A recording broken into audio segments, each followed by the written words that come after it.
నిన్న జరిగినటువంటి ఈ సివిల్ సర్వీస్ ఎగ్జామినేషన్ ఒకసారి అబ్జర్వ్ చేస్తే, అసలు ఎగ్జామ్ పెట్టినటువంటి ఈ head of the institute UPSC check చేస్తున్నది రాస్తున్నటువంటి యాస్పిరెంట్ తాలూకా నాలెడ్జ్‌నా?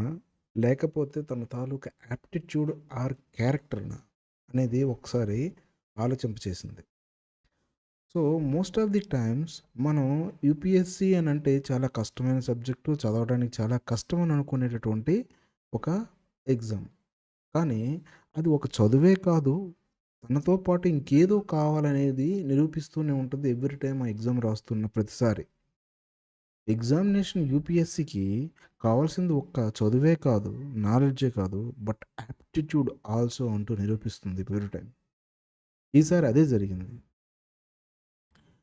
ఎగ్జామినేషన్‌కెళ్ళి రాస్తున్నటువంటి ఒక సీరియస్ యాస్పిరెంట్ తాలూకా బిహేవియర్ అనేది ఆ ఎగ్జామ్ టైమ్‌లో ఎలా ఉందని ఒకసారి ఆలోచిస్తే చాలా భయమేస్తుంది మనకి. అంటే అంత కష్టమైన పేపర్‌ని అతను ఆ హవర్స్‌లో ఎలా డీల్ చేస్తున్నాడు? అతను ఆన్సర్ ఇస్తున్నాడా? లేకపోతే ఆ క్వెషన్‌కి ఎనాలిసిస్ చేస్తున్నాడా? లేకపోతే ఆ క్వెషన్‌ని విడిచిపెట్టేయాలా? లేకపోతే అటెంప్ట్ ఇవ్వాలా? ఇన్ని రకాలైనటువంటి ఆలోచనలు ఒక క్వెషన్ మీద పడతా ఉంటాయి.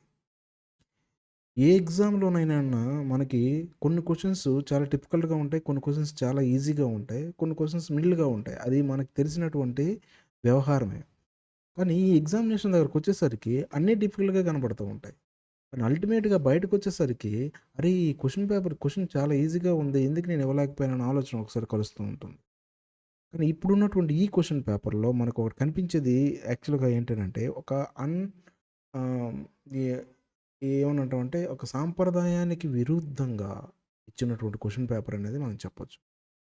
మనకి ఇలాంటి క్వెషన్ పేపర్ నాకు ఇంతకుముందు వచ్చింది, రాలేదనేది పక్కన పెడితే, అల్టిమేట్‌గా మనకి ఏ ఎగ్జామినేషన్ అయినా కావాల్సింది ఏంటి అంటే, ఆ స్కిల్స్ సెర్చ్ చేసేవారు. They are not just they are not testing not just subject, but they are testing your knowledge and as well as your behaviour. If you are not changing your behavior with respect to the preparation, that means you are losing your marks on the spot itself. Why so many people are asking for the mock test? Because it checks your knowledge and as well as your behavior.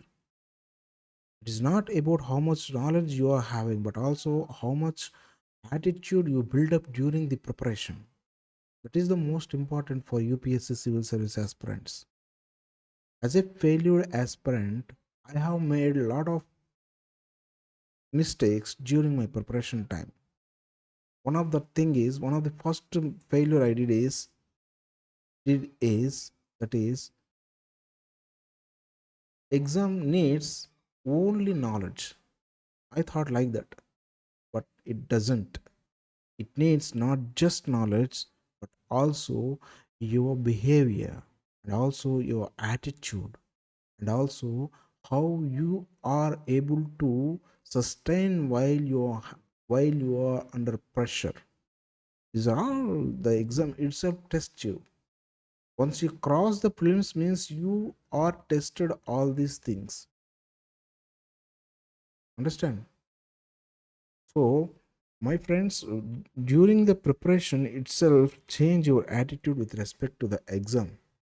What it needs actually, it needs patience, it needs uh, commitment, it needs confidence, it needs analytical and critical thinking. It needs a lot of things that you need. So before going for the preparation, just cross check yourself for the preparation.